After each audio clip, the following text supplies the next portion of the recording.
Yowai, Yagara Durable Naninga Ngali Bindana, Woyrong Naninga Tom Bindana, Yagara Bogu, Durable Go, Woyrong Go Budain, Bini, Bimbi Ngana Barambana.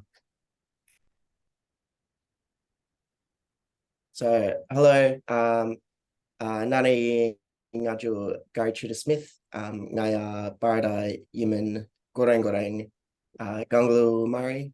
My name's Gari Tudor-Smith. I'm a Baradha, Yiman, Gureng, and Gangulu Murray. I grew up in Rockhampton, and I'm living on Yagara and Turrbal country now in Brisbane, and working as a research and teaching associate at UQ. I'm Paul, Gamilaraay man from Tamworth, living up here as well at UQ and working here as a linguist, as the same role as Gari. Hello, I'm Thomas Watson. I'm living on Wibirong Bunurong country in Melbourne. Currently working on my language in the research unit for Indigenous language at Melbourne University. And yeah, so I think we're going to talk a bit about Nyingarn today, the Nyingarn Project. And I suppose firstly, Nyingarn is a word from Nyungar language. It means the echidna. And this is just a poster that Alira Murray created to sort of give an idea or a brief sort of look at what Nyingarn does. And as you can see, sort of the echidna tracks travel around for the sort of different steps along the way. So first things first is the manuscripts, or language manuscripts, are spread across Australia and parts of the world as well. Once they're located, or they need to be made accessible to communities, once Nyingarn gets a hold of the manuscripts, they are located and digitized, obviously maintaining data sovereignty. And then Nyingarn, with all those manuscripts uploaded, becomes a central place for language learning, really. Yeah, and then I guess it also makes the manuscripts available to the rest of the community that have access to Nyingarn. Really brief introduction to it. Yeah, that's basically what it does. So this is sort of my part of the world. I'm a Gangulu person. I'm just going to talk a little bit about my language journey and how I came across some certain manuscripts from back in the day that weren't published. So yeah, I started my journey back in 2018 or 19. I think it's 19. I used to say 18, but I think it's 2019. And came across lots of different, or went to a family reunion, back in the day, to try and figure out, or with the idea of learning my language from my elders. Got there, and unfortunately, a common theme around the rest of the country as well is a lot of the elders didn't know the language anymore. So I sort of left with a bit of a hole in my heart, and it sort of looked the fire in my belly to try and sort of uncover and learn my language. So along the journey, I found lots of different resources, and in one of the resources that I found was an honours thesis written by a linguist named Angela Terrell, and she had a quote that sort of led me down a bit of a rabbit hole. You go to the next slide, Gary. So down the rabbit hole I went. So the quote was, "Unfortunately, Homer does not include the corpus from which he drew his analysis, which would be extremely useful. Instead, he presents the reader with just the analysis and only individual Gangulu words to back up his statements in most cases." So this is sort of alluding to a published text that a Swedish linguist named Niels Holm published in, I believe it was in the 80s, 83. Yeah, and that his corpus wasn't available. So his original notes were seemingly missing. We didn't know where they were. And myself and Andrew Tanner, linguists who used to be at Living Languages, decided to sort of look for them. There's a bit of a story to it, but what ended up happening was we got in contact with a lady from Yale University. Her name is Claire Bowen. So I'm sure some of you probably know her. And we asked her if she knew anything about Niels Holmer's corpus. I'll talk a little bit about Niels Holmer in a minute and who he is, or who he was. yeah, we got in contact with this lady at Yale University, and we pretty much asked her, hey, Claire, do you know anything about, Niels Holmer's corpus or his original notes? And she said, no, not really. But I did have a conversation with his son, whose name is Arthur Holmer, about 20 years ago, and she could remember him mentioning that he has a collection of his father's work sitting in his attic in Sweden, that he'd never looked at but assumed were Celtic languages. So that was, myself and Andrew were like, oh, it's interesting that he's never looked at his dad's work. Maybe we hit him up or send him a message or an email and see if he's got anything in there that's useful for us. So we did just that, and and he ended up scanning and sending back to me 26 handwritten notebooks from his father's work back in the 70s, and 6 audio files as well. And that ends up being, I think Gari calculated to be about 2,660 pages worth of handwritten Aboriginal language, which is really amazing. And I guess from that work, he published 4 books, I believe, and this is one of them, the Linguistic Survey of Southeastern Queensland, which is the sort of quote that Angela Terrell was the book that Angela Terrell was referring to. And he, in this particular one, he talks about all of the languages listed on the screen just there. So Niels Holmer is a Swedish linguist, as I said. I think I said he's a Swedish linguist. Anyway, he's a Swedish linguist. He did work in Australia, fieldwork in Australia in the 60s and 70s, over 2 expeditions, I believe. And then he previously worked in Celtic American, Indian languages. I guess the way that he came across the idea of working in Australia was through, I've got a bit of a quote here I'm just going to read out to you guys from a different text, but it says, it is possible to reconstruct a partial story from correspondence from Arthur Capel, kindly made available to us by Arthur Holmer. Niels Holmer's son. It seems that sometime in 1962 he began corresponding with Arthur Capel about Australian languages, perhaps initially in relation to his first book on the languages. Holmer published a book in 1963 about Aboriginal languages here, but had never been here before.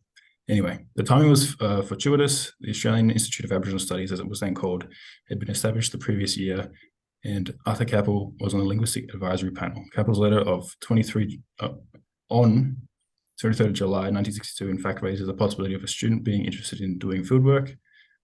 The next letter from Capel, dated 11th of March the following year, makes it clear that by then Holmer had conveyed his intention of undertaking the fieldwork himself. So, he published a bunch of materials. The fieldwork is, let me go to the next one, Gary. So this is a list of all the stuff that Niels Holmer published. I think the ones that we're most interested in, or not interested in, but the ones that we've been working on specifically because of the field notes we were able to come across are the final 4. So 1983 to 1992, where we talked about languages throughout Queensland and in the Torres Strait.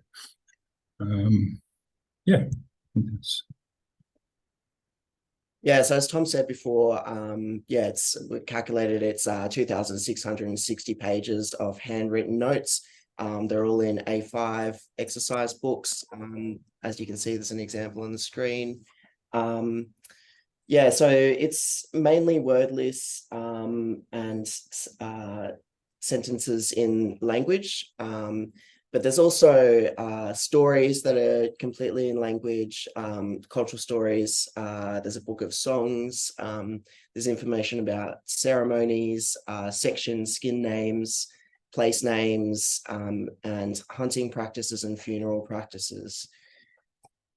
So it's quite a rich collection, as compared to the published documents. So looking at Holmer's field notes compared to the published materials, I was looking through the linguistic surveys of Southeast Queensland, trying to look at for some stuff in my own languages. But what I found was like the lexicons were all grouped together. Some of them, like the languages, have a separate lexicon list, but in the case of Gangulu, Wiri, Biri, and Ngawun, all of the words from those 4 languages are in one list of lexicon. And I'd never heard of Ngawun before, and I was like, where is this? So I looked it up on the map, and so here's Wiri, Biri, and Gangulu, and then Ngawun's all the way up here. And I thought that's kind of strange. That's quite a long way. It's probably, I don't know, it might be 1,000 kilometers difference or something. And, as we know, like neighboring languages tend to share a lot of words because, we're engaging in trade and ceremony and kinship relationships with each other. So to have a language that's that far away that would have the same or similar lexicons to be able to group it together was a bit of a red flag for me. And then looking into it a bit more, I found this paper from Robert Dixon that it's the entire paper is just basically a critique of his work. But he says, Holmer gives material identified as Ngawun. Breen had previously seen in this manuscript and commented in a book published 2 years before Holmer's. Holmer gives some supposed grammatical and lexical material in Ngawun, collected from Mrs. Rosie Freeman at Woorabinda. However, the whole of the grammar, apart from one interrogative pronoun, and almost all of the vocabulary are, in fact, Murri language. So the other 3 languages are Murri or Murric languages. Only 3 or 4 lexical items are genuine Ngawun. So, that's not to say to dismiss, the whole collection of materials that we have. But, it's just these kind of things that we have to keep in mind when we're looking at any materials, and especially historic materials.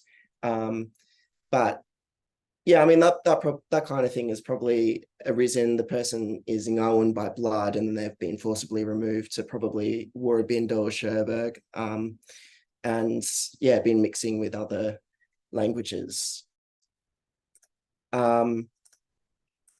So other things in the published materials, the analysis is in prose only. So he gives, paragraphs of, summary of, like Biri has this as the present suffix, or, that sort of thing,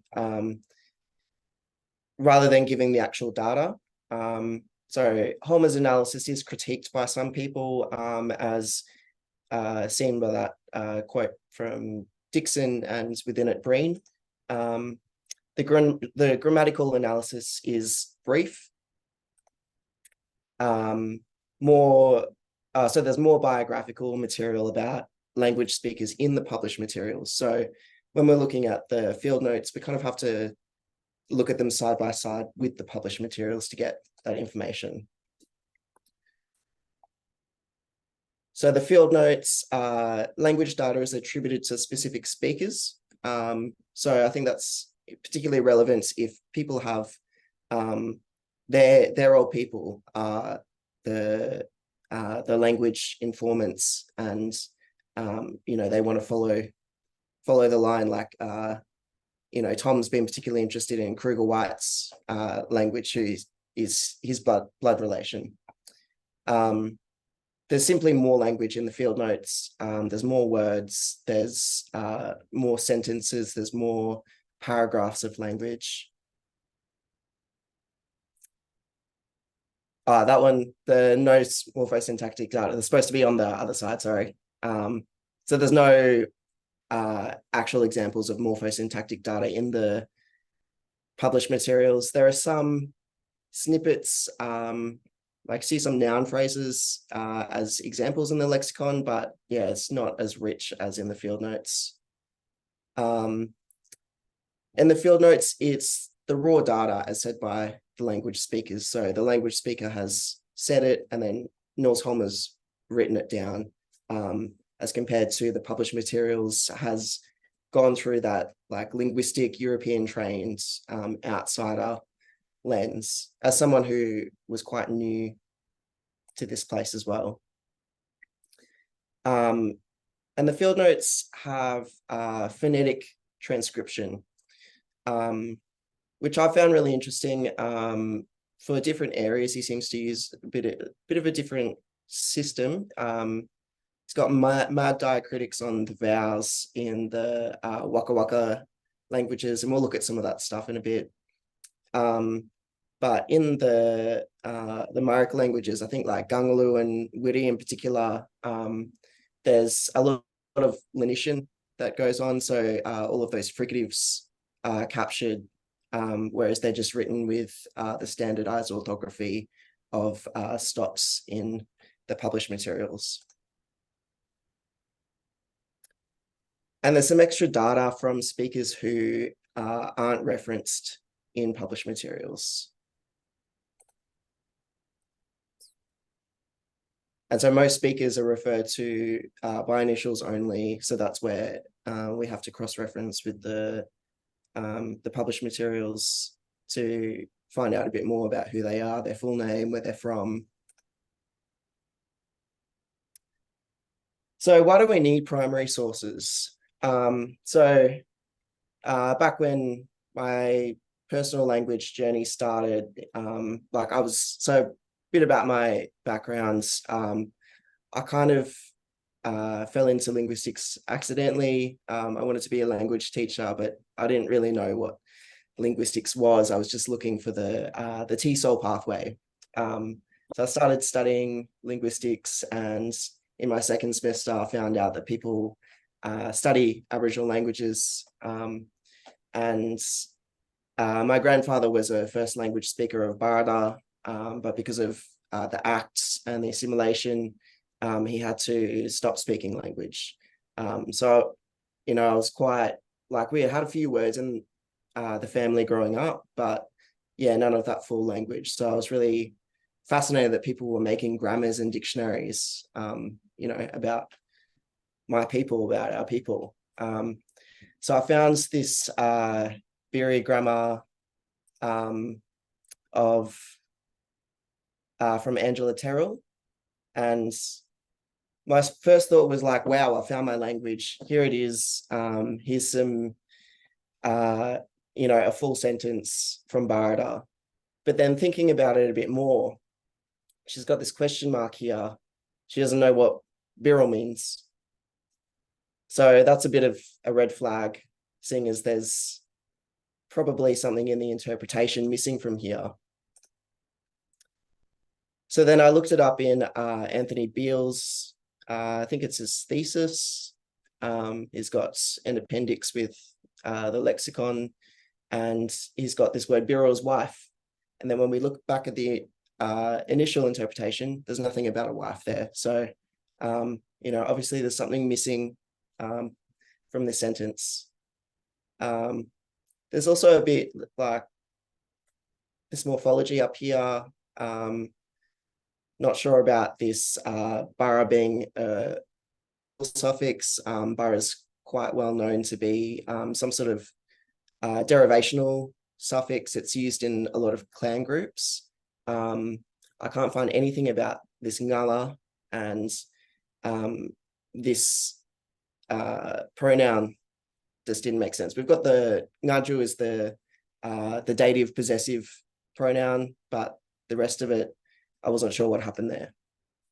So looking at another example, so I've got hit here, which for any linguistic people, you would know that hit is a transitive verb. So you would expect on the subject of the sentence for there to be some ergative marking. And the interpretation here says this man is the subject or the agent of this sentence. So we look at the Mari Indami, and you would expect to see ungo here to mark that ergative. So that was a bit of a red flag for me. So I looked at it. If you look up the word hit, hit can either be gunda or I think banda or something like that. There's two hits depending on what you actually mean.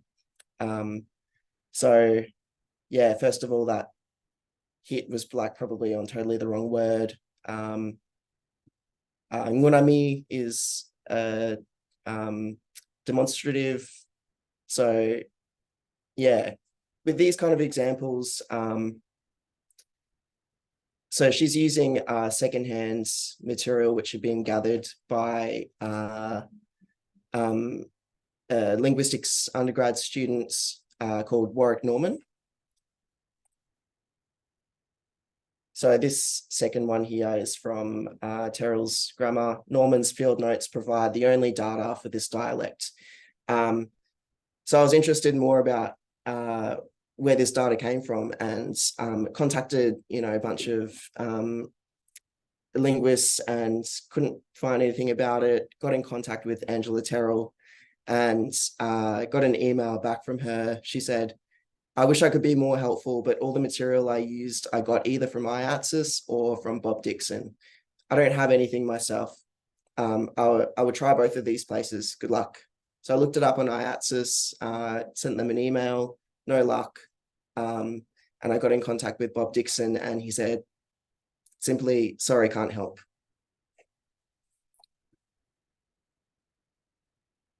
And now we're going to have a bit of a yarn about the collection and what's the contents in it.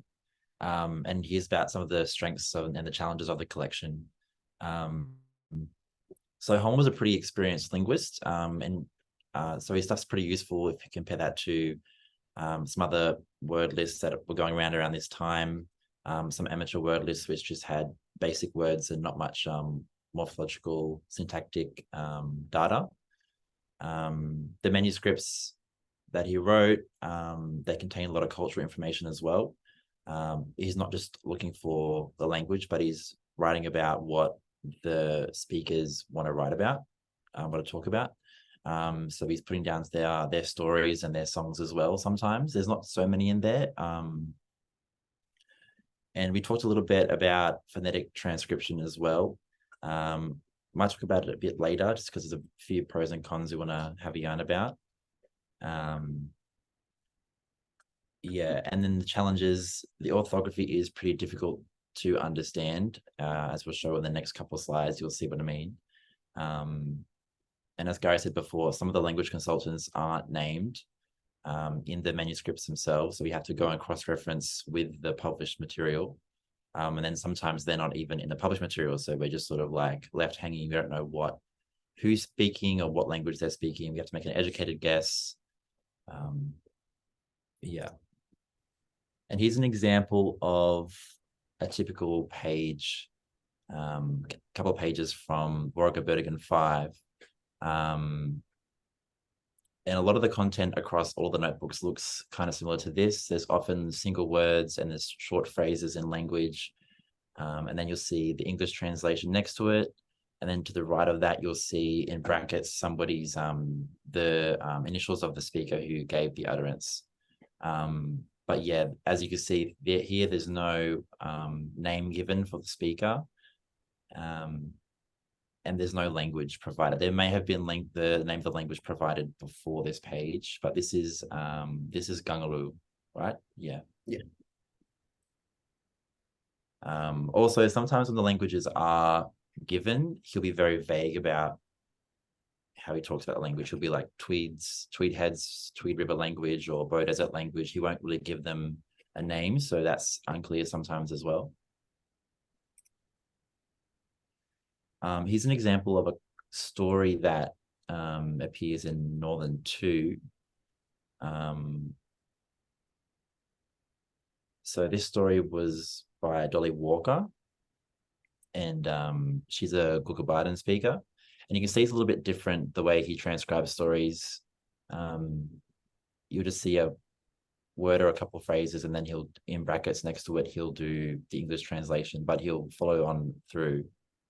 And I think this story was 5 pages long, and she had a couple of stories in this notebook.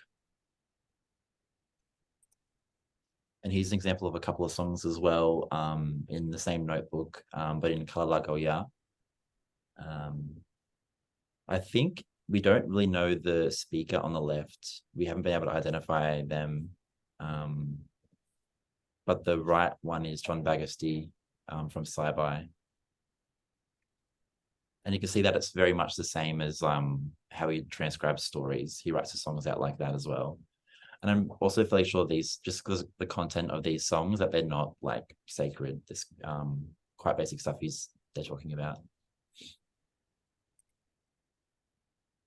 Yeah, so going off what Paul was talking about, this is sort of how we started to figure out who each of the speakers were in the manuscripts. So if you look at the published material, each of the consultants or informants had a little bit of a blurb about them, where they came from, if they know, sometimes a little bit about their parents, and also what language they speak. And that's sort of what gave us the how we figured out which speakers and which languages were in the books or referred to in the books. Because as Gari and Paul were saying before, sometimes it's a little bit hard to figure out what language it is if you can't, just based on the initials, if you don't know who the initials represent. So this is just an example of the Gangulu informants, and we use that in the Warrego Birding books to figure out which pages had Gangulu material.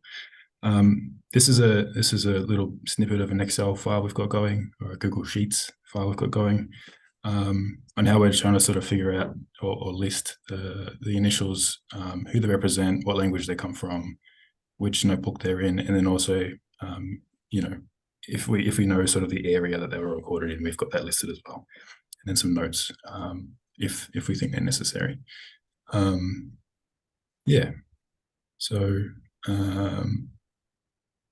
the next slide is sort of something that a real life example, I guess, of how these manuscripts are useful for language work. So as Gari was saying before, a lot of the published material, sometimes if you don't have the primary sources, can be a little bit inaccurate or vague. And as an example like relevant to me, I suppose, is that Gangulu, according to the Biri honors thesis that Angela Terrell did, only had 3 interrogatives that were recorded, and that isn't enough to have a full conversations in language. You can't just have only 3 question words and then expect to communicate efficiently. But yeah, through the publishment, the unpublished stuff, the manuscripts we came across, I was able to fill in the rest of the paradigm. So now and then therefore craft question words that we previously couldn't do just with the without having the primary sources. So that's pretty exciting stuff. And I guess I'll talk a little bit about Nyingarn now in the workspace itself. So this is what Nyingarn looks like.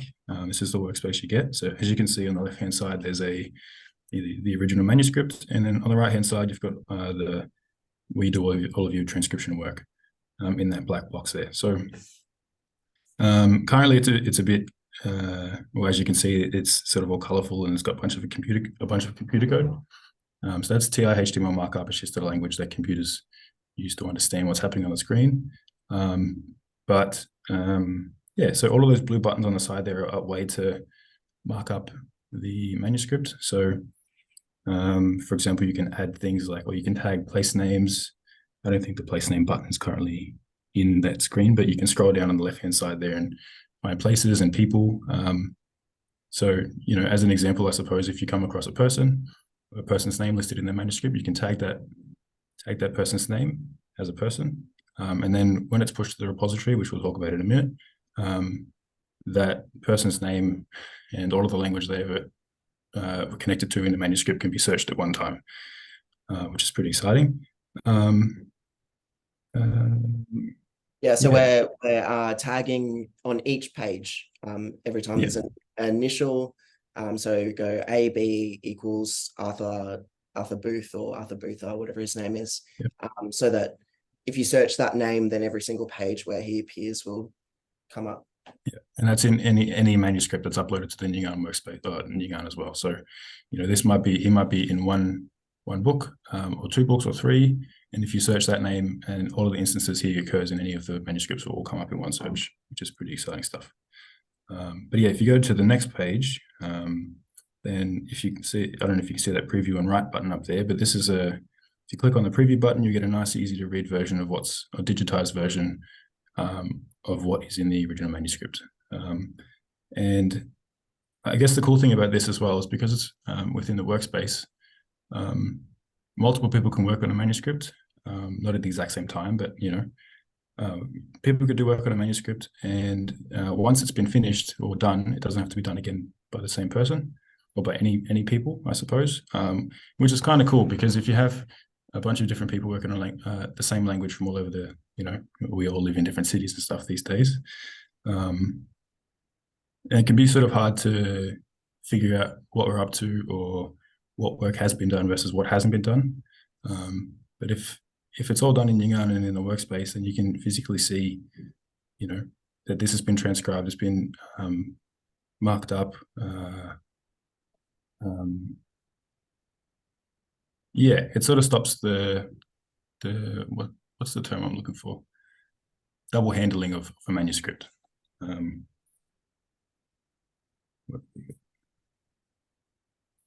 So yeah, after a manuscript or a page in a manuscript has been transcribed, you can flick a little button at the top and it says, incomplete or complete. Once it has been completed, this is a little bit what I was talking about. It'll be highlighted in green. So that's how you know that the work on that particular page has been fully finished. If it's not finished or hasn't been touched, it'll be white. And then if there's an error with it, it'll be red. This is what I mean. So once the work has been finished on a particular part of the manuscript, no one has to do it again unless they find a mistake. Because you can see that's been finished because it's green. But yeah, the final product sort of ends up being a searchable product. So you've got obviously on the left-hand side there, the handwritten old school manuscript, and then the end product ends up being a digitized PDF that then becomes searchable. Which is much easier than trying to remember, that this person was talking about the hunting practices of wallabies on page 37 in this book. You can just sort of search it instead, and it comes up in a second rather than having to look for it all over again. I guess that this one's a bit personal to me, but yeah, there was a couple of quotes in Tero's book that didn't really sit right with me, particularly when you first start out when I first started out my language journey. They're pretty off-putting and disheartening reading this kind of stuff. Like there's a website there that says that my language is extinct, which is, I think, a very harsh word. I don't think it's extinct at all. There's plenty of things that we've been able to put back together again that according to a lot of other people was not possible. Yeah, and there's a lot of sentences that I can speak now and rebuild that weren't possible, before we came across all of this data.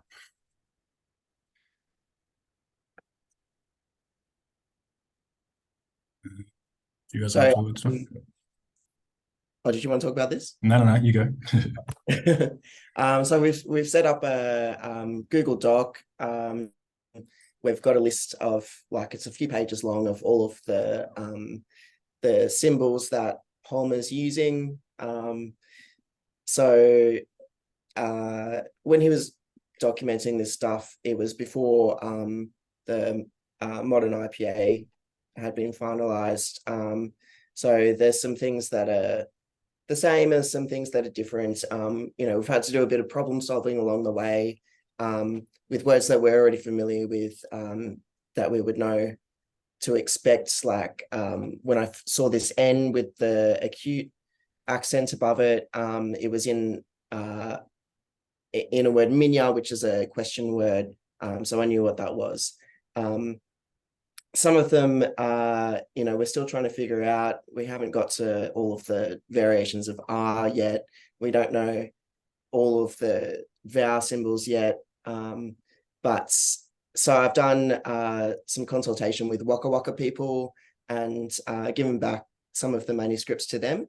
They're working with a couple of linguists who then was in contact with Harold Koch, who was able to provide some insight into what some of the diacritics mean. So we've got the Engma that's got the acute accent above it. I had no idea what that was. Harold reckons it's a palatal off-glide. Yeah, so bit by bit, we're figuring out what this all means. But but you know, it's those fine grained sort of phonetic representations that you just don't see in published work. And here's an example from the Southern Notebook, 4 examples of the same word in Gamilaraay, and you'll see that he's represented them different ways each time depending on how the speaker says it. And if you're not really used to phonetic transcription, you might be reading these thinking that they're different words. You can see that the final consonant is represented 3 different ways. And then sometimes at the start, there'll be a y sound represented by that J symbol. And other times that J is dropped, which happens in people's speech. And then even notice that DM, who is Dolly McPherson, she has 2 utterances there, the 3rd and the 6th, and they're different both times. So it's not really about like a dialect difference or a language difference here. It's just how the person said it in the moment, and that's how Holma will transcribe it. But yeah, if you're not used to phonetic transcription, then it can be a little bit confusing. But yeah, everyone speaks a bit differently all the time. So that's kind of what he's trying to represent.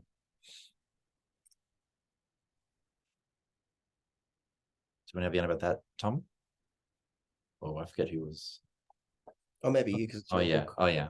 So here's our own little working, like an excerpt of our own little working list we've got going on in Excel, where we've just got a list of all of the informants that we've run into across all of the notebooks. Here's the informants for Northern 1. You can see their initials, their name, the language group, and then you see down the bottom, there's a whole bunch of people we haven't identified yet. They're not in the published materials. They're not given any name. I think most of them don't have too much that they've given to Holma, so that's maybe why he's left them out. But a couple of them have, and they probably should. We should know their names. Also note that the bottom 2 who have names, Jack Borey and Eileen O'Loughlin, he says that they're like white people, but he's getting language information from them, and he's named them and put them in the published material.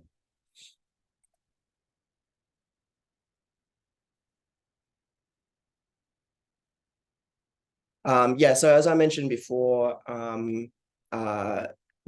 we've started a bit of community consultation. There's early talks with some people, you know, just letting them know that the material is there, where we don't necessarily have a package ready to give them yet, but you know, that won't be too far down the road. I have spoken to the Waka Waka language advisory group and given them a couple of manuscripts already. That was because they already have linguists working with them. That was kind of an easy one to give back, knowing that I wasn't going to overwhelm them with all of the diacritics, that they had, you know, people who were sitting down to figure all that stuff out. Yeah, so we're doing this networking, letting people know that it's there, and adding people to the workspace in the books that have been done so far, have been transcribed already, and handing back PDFs of the final product. Yeah, and right now it's just through word of mouth too. So if your language is represented here, like, let us know and we can link up. Or if you know, and if you work with anybody or know anybody whose language is represented, then we can do the same thing with them.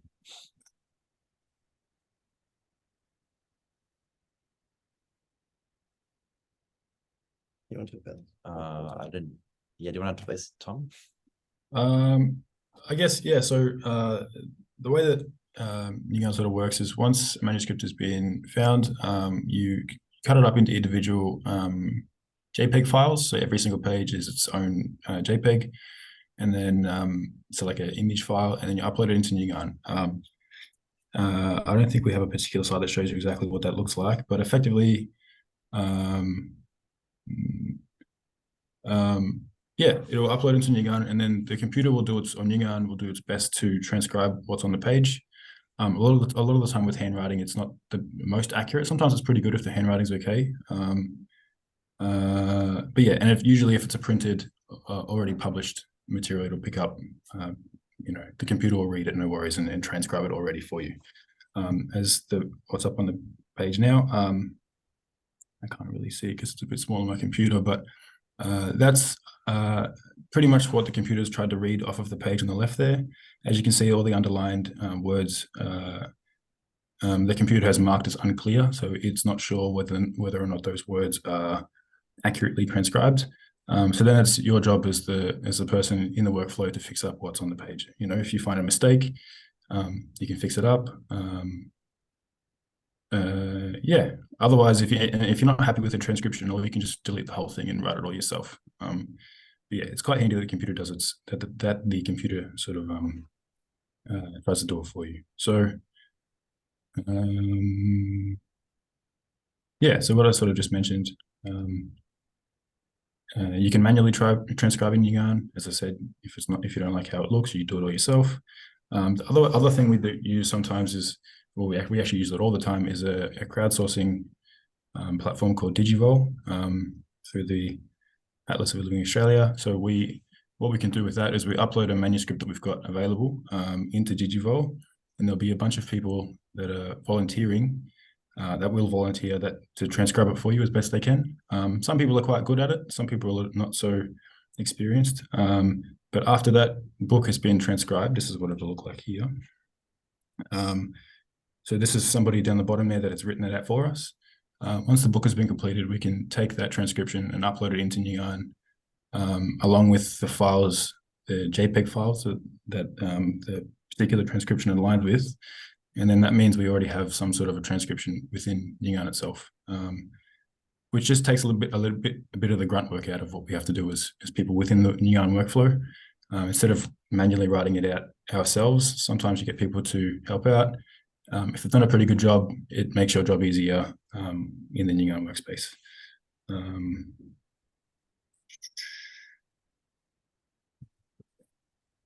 you want to? Yeah, so in the workspace, this is where we work. We're transcribing material. We're adding metadata, which we'll have a yarn about more. Getting the transcripts ready to be put into the repository later on once that comes live. And in the workspace, everything is restricted access. You can only get access if we allow you to. Yeah, but once the repository goes live, it's more open access, but it's not fully open. You can restrict access to certain people from different language groups, or men's and women's business, you can restrict as well in the repository. And once it goes into the repository, that's when you can, it's live for searchability. And that's why we're putting in all this metadata in the Nyingarn workspace to make it more searchable, which I'll show here. So this is some metadata that I put in for the Northern One notebook. And here you can see there's 10 consultants out of 25 listed here who have tagged. And then on the right side, that's the languages that I've tagged that are in that notebook. And yeah, that'll just make it more searchable once it's up on the repository, once that comes live. So this is from the early testing phase of the repository being live. So we've got a Daisy Bates manuscript from somewhere, looks like it's pinned down around Canberra. But yeah, so we can see this is an example of one that is open, so anyone can access that. The manuscripts will be pinned to a map. So, if you're from central Queensland, you can just zoom in and see everything that's there. You can also search for your language. And this is an example of something that is restricted access. So you can still see that it's there. We're not hiding the fact that it's there. You can know that it's there. But if you're a Gamilaraay person who wants access, then you can get in contact and we'll manually add you in and grant you access, but it's not open to the whole world. So we can restrict sacred stuff. Yeah, so just an overview about Nyingarn. It's a secure online environment for communities to access and share important language material. You can access it from anywhere. And as Tom was talking about before, like do that transcription across your community, across your family, whoever. Yeah, so we're not having to do that work over and over again. If there's any errors in the transcription, they're right there next to the original file. So you can just go back and check that everything is correct if there's something that sort of stands out to you. And we're keeping them together. And I think probably the most important part is that First Nations people are working on this ourselves. So we're able to interpret the material through a cultural lens as well, and have that transcription and language knowledge held in the community. Yeah, so benefits, obviously, what manuscripts are there and what work is being done.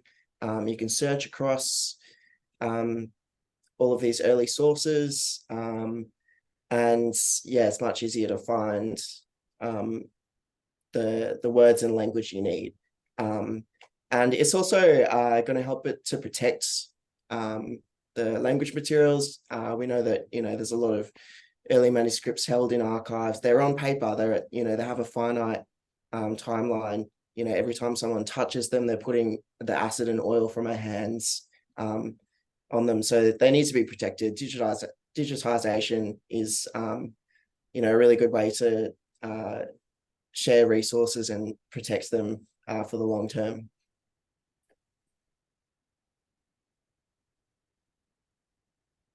So the Nyingarn protocols and ethics. So the ICIP policy has been done by Terry Janke Company.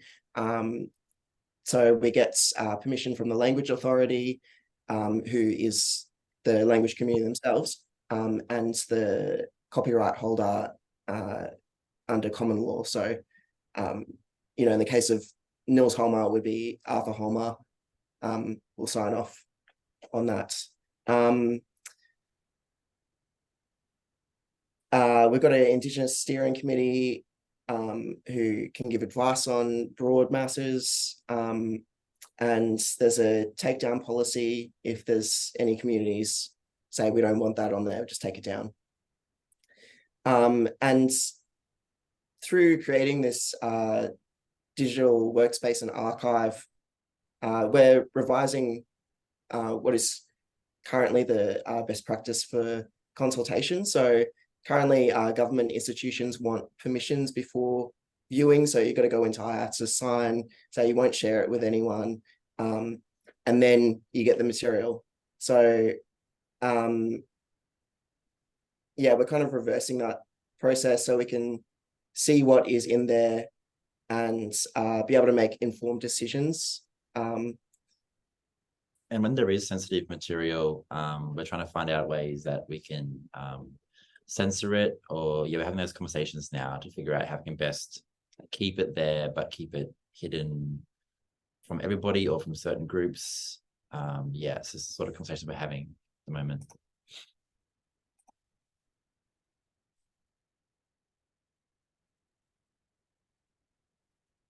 I don't know what this slide is.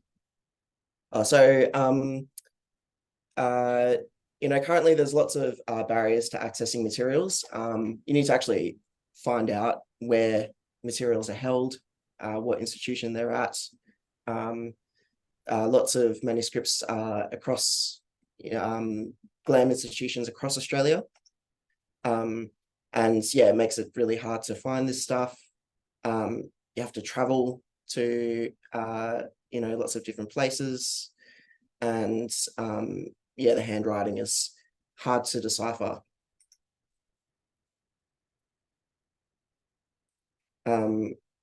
So in terms of the actual collections, lots of collections aren't tagged and catalogued. There's plenty of examples around, like this State Library of Queensland apparently has about 35 boxes that, no one knows whose language it is. And it just takes time to go through that. Most of these institutions have paternalistic access conditions. So, as Murrays, we're having to go to the government and seek permission to go and look at our own language and culture. And the ICIP policies reflect that as well. If anyone's made a request to IATSIS, you'll know that the wait time is really long. Every time they send something out through the ROMTIC program, they're scanning the stuff to send to people, but they're not necessarily scanning it to make that a digital manuscript after that. So it's inefficiency in the workflow. And just understaffing, that's why they have really long wait times. As well as that, the time and money it takes for MOB to travel to all of these institutions to find our materials. So 63% of MOB live outside of capital cities, and capital cities are mainly where the materials are held.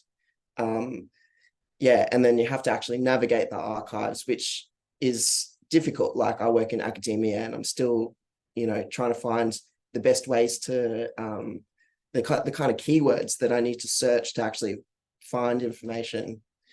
And most of these places, they aren't culturally safe. They're institutions, and they are holding and restricting access. And the process of getting that stuff back can be, bring up a lot of trauma for most people. So as an example, IATSIS has a ROMTIC program. You can get up to 20 individual items per financial year. Sounds not too bad. The function of the institution is legislated, so as to develop, preserve, and provide access to a national collection of Aboriginal and Torres Strait Islander culture and heritage.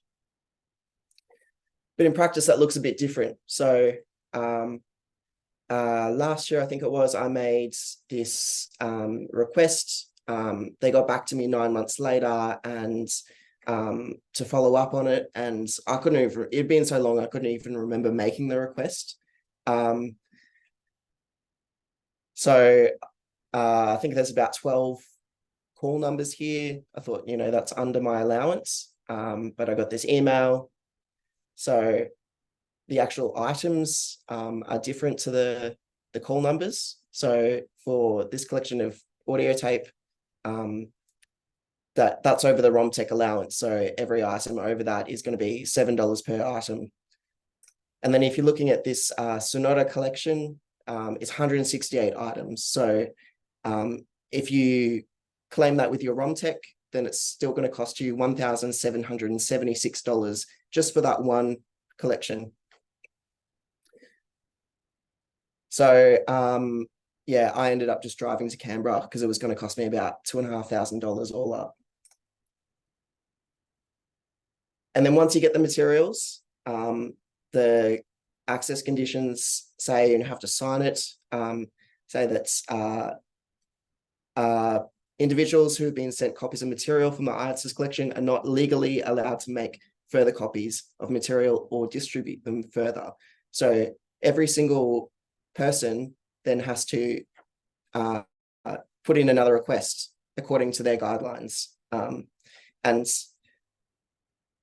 it's ridiculous to not be able to share language with our own families, but in terms of their workflow and the capacity that they have, it's not going to work.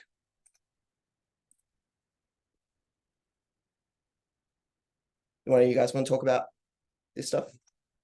Yeah, so there's 30 field notebooks from R.H. Matthews at the National Library of Australia.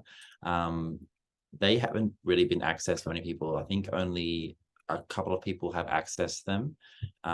People who have published on Gamilaraay haven't read these field notebooks, and they haven't used them in their sources. In the notebooks, there are not just Gamilaraay, but like quite a few languages. Some of them haven't been tagged or named, and that's another reason why the NLA restricts access in the first place. The notebooks themselves haven't been catalogued, so we don't really know what's there or where it is.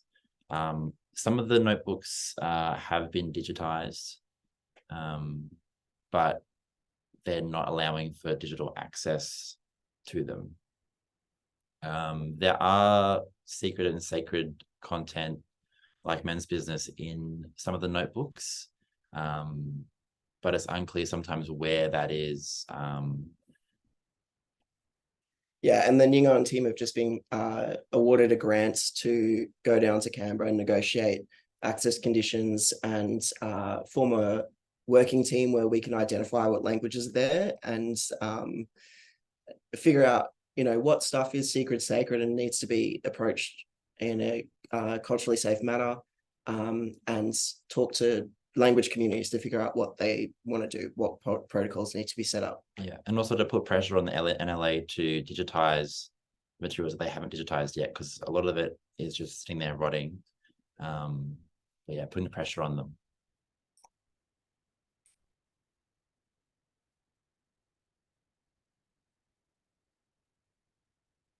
Yeah, so there might be more inherited collections out there. Apparently, R.H. Matthew's son has some notebooks at his house. There might be more collections out there from deceased linguists or anthropologists. And as well, lots of mob have documented their own languages. So Nyingarn can help with sharing that stuff. So some good examples of institutions that are, trying to fix this, these barriers to access. The Fryer Library here at UQ have a team of Murrays who are identifying and tagging language. And Des Crump is working a day a week at the Queensland State Archives to identify and tag language.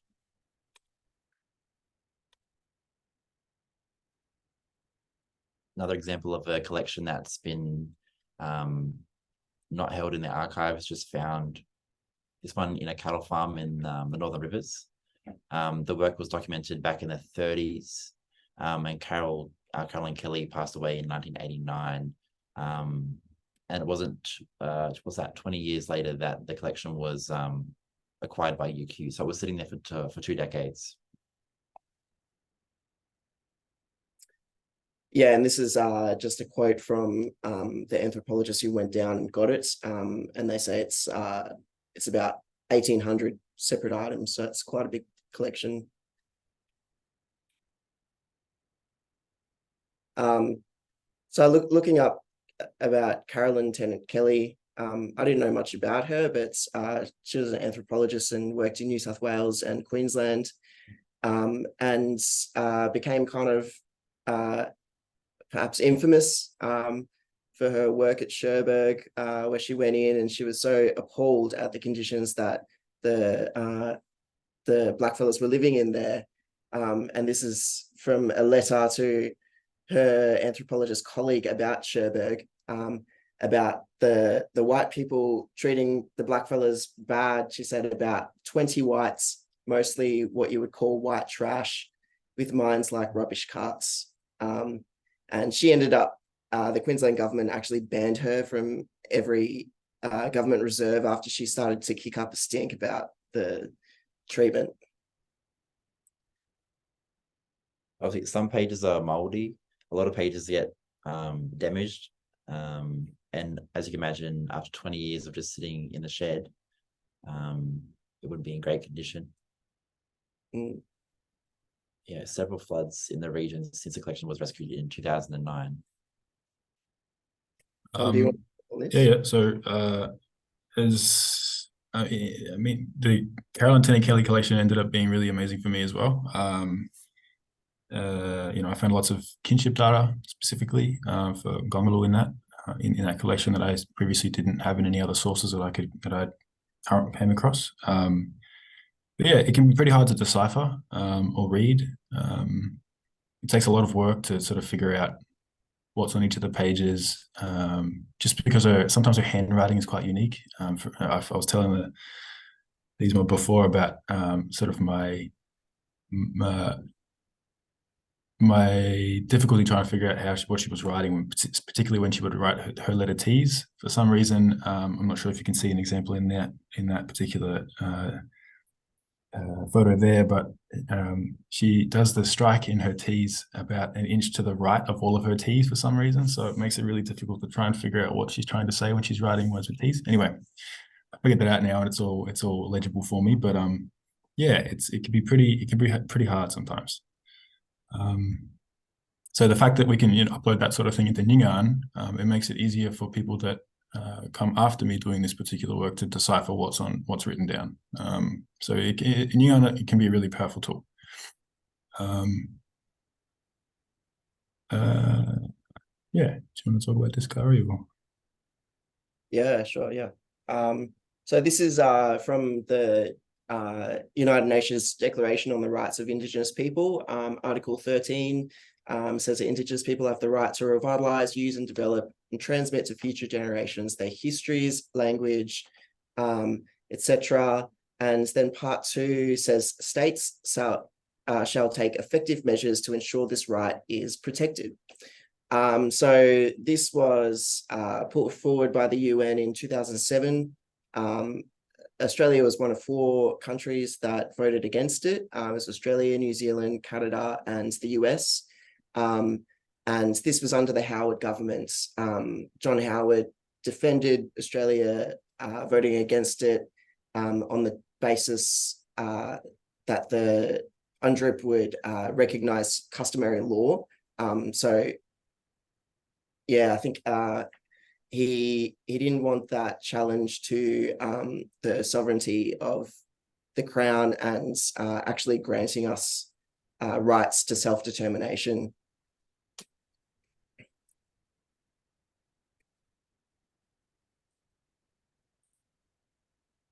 Oh. You just want to talk on this?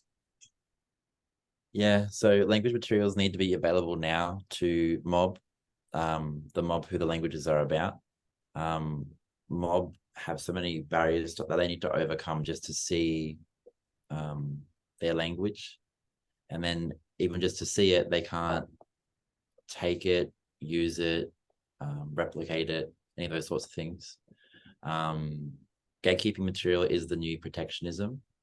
That's the new mission managers. That's what we said. And the time for language is now. Yeah. Yeah, so like it's definitely in Queensland. Most of the most recent language work that was done was kind of with the last fluent speakers, during the 60s, 70s, and maybe even 80s. So all those speakers have passed away now, but our current elders are the children of those knowledge holders. So we need to get back the manuscripts so that we can go back to those elders, a lot of who are sick and quite old, and consult them because they were the children of the last living speakers. They still hold a lot of knowledge. They might not have language all the way through. They might be an L2 speaker, but yeah, we need to be able to consult with them and put that knowledge into context. So if you want to use Nyingarn, get set up in Nyingarn, you can email Sophie. That's a little email up there. And just get in touch if you want to connect yourself or anyone else with language manuscripts. And here's a list of languages here, but that's not the complete list. Oh, here's a list of languages which are in the Holman notebooks that we found so far. There probably are some more, but if you're from these mobs, or if you know anyone from these mobs, get in touch. Thank you for listening, everyone. Yeah, cheers.